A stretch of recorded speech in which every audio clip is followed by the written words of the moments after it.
नमस्कार। आज सुनते हैं उषा प्रियमवदा जी द्वारा लिखी कहानी वापसी। अगर आपको वीडियो पसंद आए तो चैनल को लाइक, सब्सक्राइब और कमेंट जरूर करें। गजाधर बाबू ने कमरे में जमा सामान पर एक नजर दौड़ाई। 2 बक्से, डोलची, बाल्टी। ये डिब्बा कैसा है गणेशी? उन्होंने पूछा। गणेशी बिस्तर बांधता हुआ कुछ गर्व, कुछ दुख, कुछ लज्जा से बोला, घरवाली ने साथ को कुछ बेसन के लड्डू रख दिए हैं। कहा बाबूजी को पसंद थे। अब कहाँ हम गरीब लोग आपकी कुछ खातिर कर पाएंगे।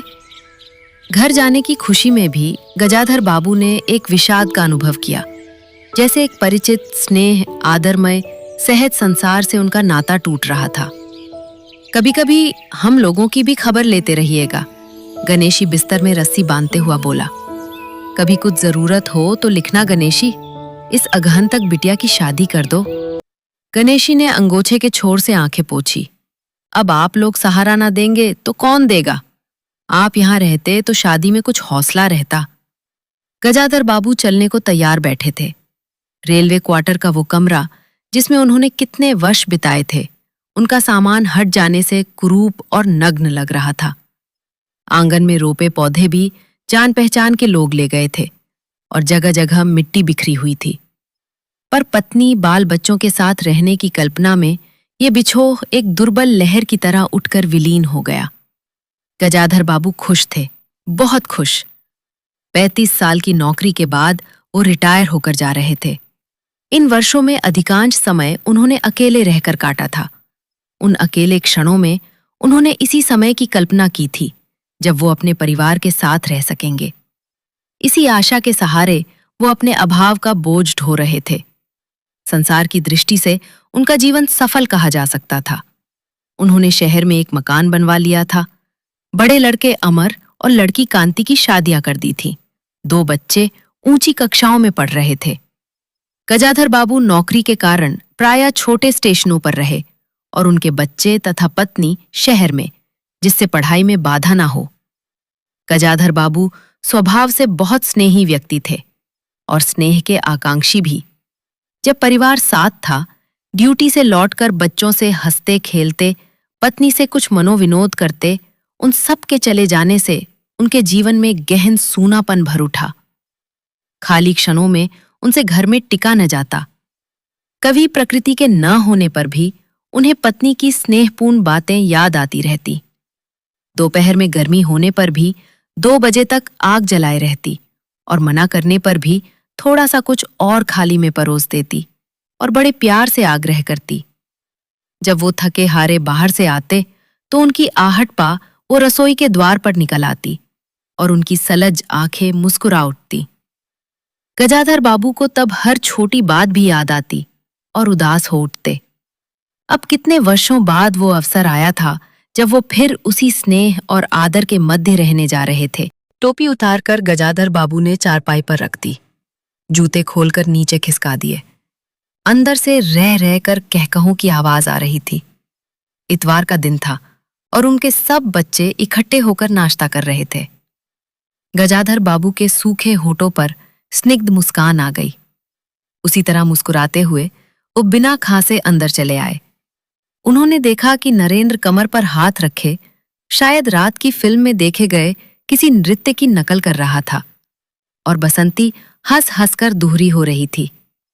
अमर की बहू को अपने तन बदन, आंचल या घूंघट का कोई होश न था और वो उन्मुक्त रूप से हंस रही थी। गजाधर बाबू को देखते ही नरेंद्र धप से बैठ गया और चाय का प्याला उठाकर मुंह से लगा लिया। बहू को होश आया और उसने झट से माथा ढक लिया। केवल बसंती का शरीर रह रहकर हंसी दबाने के प्रयत्न में हिलता रहा। गजाधर बाबू ने मुस्कुराते हुए उन लोगों को देखा, फिर कहा, क्यों नरेंद्र, क्या नकल हो रही थी? कुछ नहीं बाबूजी, नरेंद्र ने सिर फिराकर कहा। गजाधर बाबू ने चाहा था कि वो भी इस मनोविनोद में भाग लेते, पर उनके आते ही जैसे सब कुंठित हो चुप हो गए। उसे उनके मन में थोड़ी सी खिन्नता उपज आई। बैठते हुए बोले, बसंती, चाय मुझे भी देना। तुम्हारी अम्मा की पूजा अभी चल रही है क्या? बसंती ने मां की कोठरी की ओर देखा। अभी आती ही होंगी। और प्याले में उनके लिए चाय छानने लगी। बहू चुपचाप पहले ही चली गई थी। अब नरेंद्र भी चाय का आखिरी घूंट पीकर उठ खड़ा हुआ। केवल बसंती पिता के लिहाज में चौके में बैठी मां की राह देखने लगी। लजाधर बाबू ने एक घूंट चाय पी, फिर कहा, बिट्टी, चाय तो फीकी है, लाइए चीनी और डाल दूं? बसंती बोली। रहने दो, तुम्हारी अम्मा जब आएगी तभी पी लूंगा। थोड़ी देर में उनकी पत्नी हाथ में अर्घ्य का लोटा लिए निकली और अशुद्ध स्तुति कहते हुए तुलसी को डाल दिया। बस्ती उठ गई। पत्नी ने आकर गजाधर बाबू को देखा और कहा, अरे आप अकेले बैठे हैं, ये सब कहाँ गए? गजाधर बाबू के मन में फांस सी करक उठी। अपने अपने काम में लग गए हैं, आखिर बच्चे ही हैं। पत्नी आकर चौके में बैठ गई।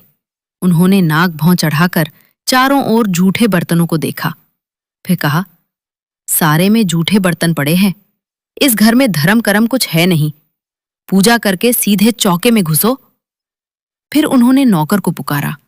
जब उत्तर ना मिला तो एक बार और उच्च स्वर में फिर पति की ओर देखकर बोली, बहू ने भेजा होगा बाजार।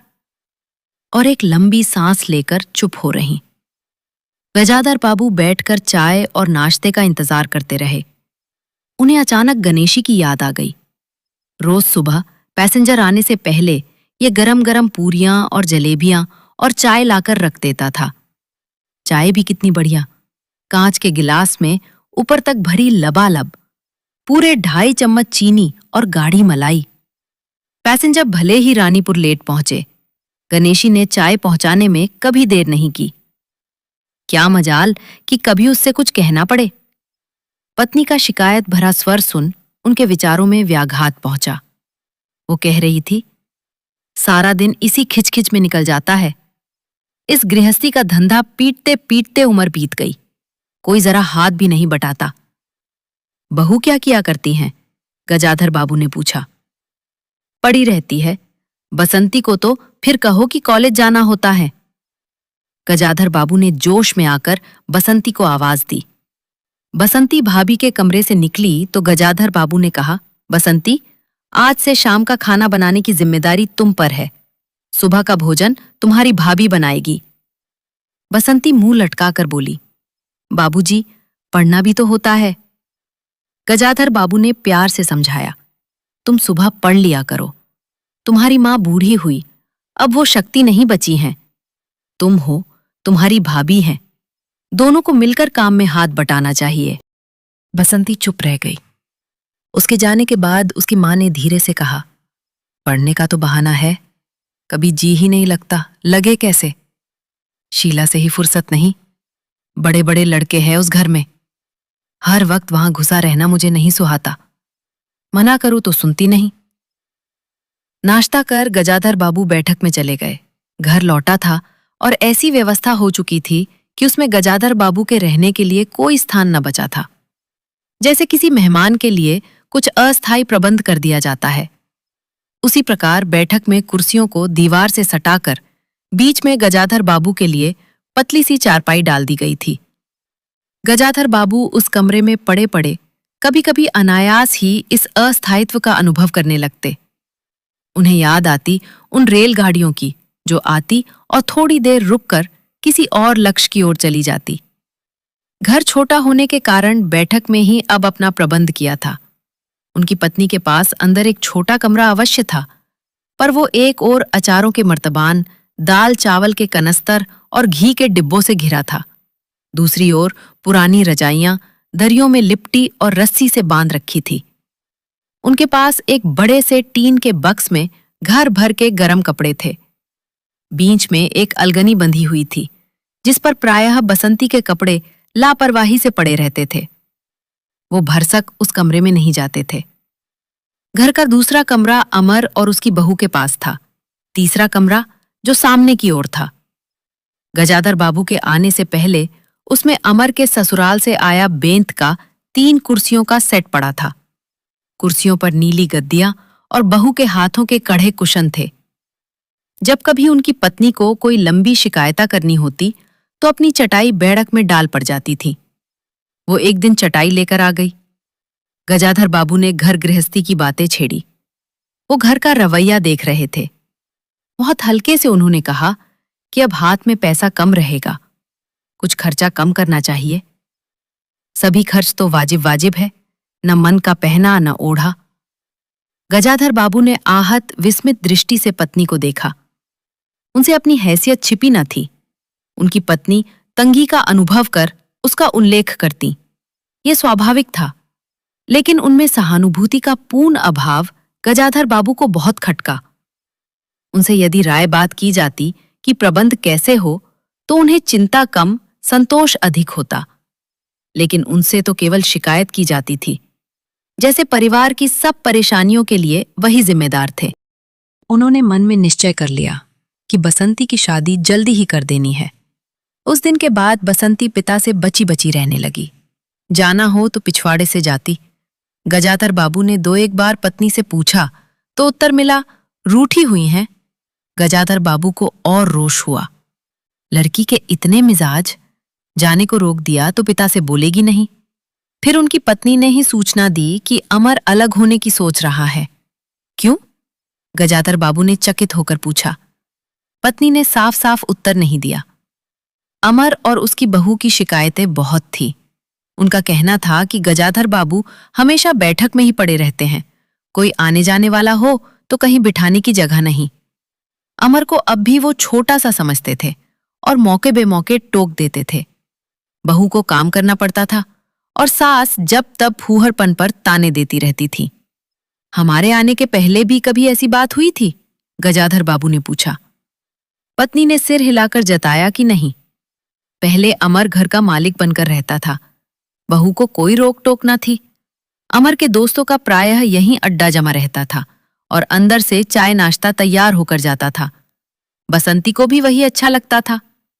गजाधर बाबू ने बहुत धीरे से कहा, अमर से कहो, जल्दबाजी की कोई जरूरत नहीं है। अगले दिन सुबह घूमकर लौटे तो उन्होंने पाया कि बैठक में उनकी चारपाई नहीं है। अंदर आकर पूछने वाले ही थे कि उनकी दृष्टि रसोई के अंदर बैठी पत्नी पर पड़ी। उन्होंने ये कहने को मुंह खोला कि बहू कहाँ है, पर कुछ याद कर चुप हो गए। पत्नी की कोठरी में झांका तो अचार, रजाइयों और कनस्तरों के मध्य अपनी चारपाई लगी पाई। गजाधर बाबू ने कोट उतारा और कहीं टांगने के लिए दीवार पर नजर दौड़ाई। फिर उस पर मोड़कर अलगनी के कुछ कपड़े खिसकाकर एक किनारे टांग दिया। कुछ खाए बिना ही अपनी चारपाई पर लेट गए। कुछ भी हो, तन आखिरकार बूढ़ा ही था। सुबह शाम कुछ दूर टहलने अवश्य चले जाते, पर आते आते थक उठते थे। गजाधर बाबू को अपना बड़ा सा खुला हुआ क्वार्टर याद आ गया। निश्चित जीवन, सुबह पैसेंजर ट्रेन आने पर स्टेशन पर की चहल पहल, चिर परिचित चेहरे और पटरी पर रेल के पहियों की खटखट, जो उनके लिए मधुर संगीत की तरह था। तूफान और डाक गाड़ी के इंजनों की चिंगाड़ उनकी अकेली रातों की साथी थी।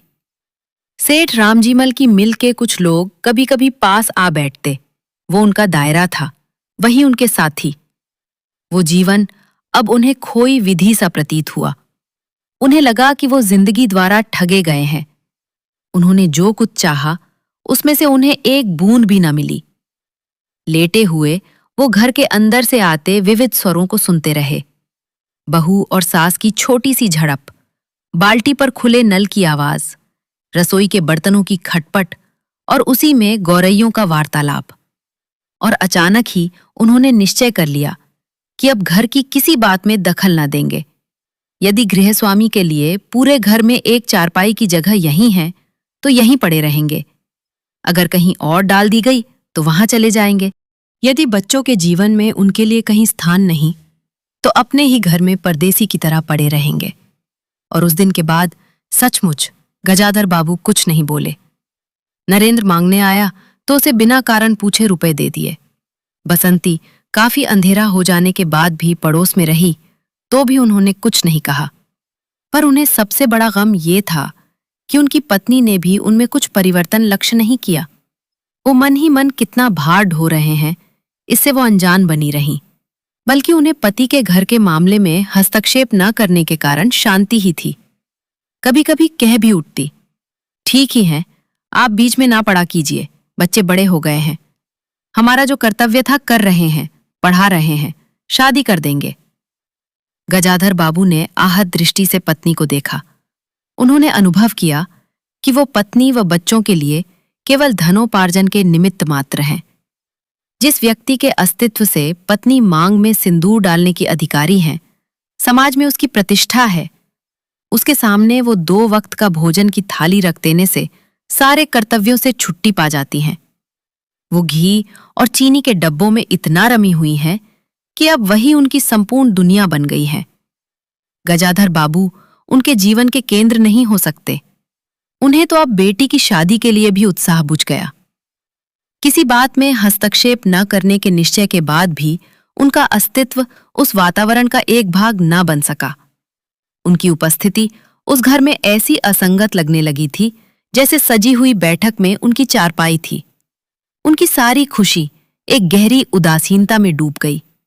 इतने सब निश्चयों के बावजूद भी गजाधर बाबू एक दिन बीच में दखल दे बैठे। पत्नी स्वभावानुसार नौकर की शिकायत कर रही थी। कितना कामचोर है, बाजार की हर चीज में पैसा बनाता है, खाना खाने बैठता है तो खाता ही चला जाता है। गजाधर बाबू को बराबर ये महसूस होता रहता था कि उनके रहन सहन और खर्च उनकी हैसियत से कहीं ज्यादा है।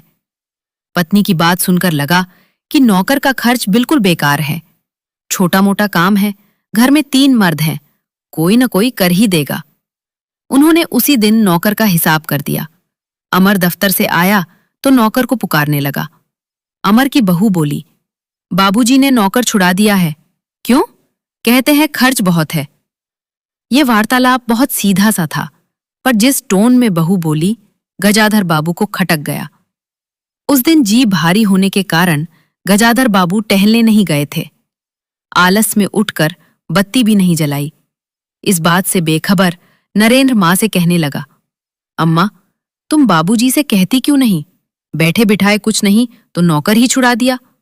अगर बाबूजी ये समझें कि मैं साइकिल पर गेहूं रख आटा पिसाने जाऊंगा तो मुझसे ये नहीं होगा।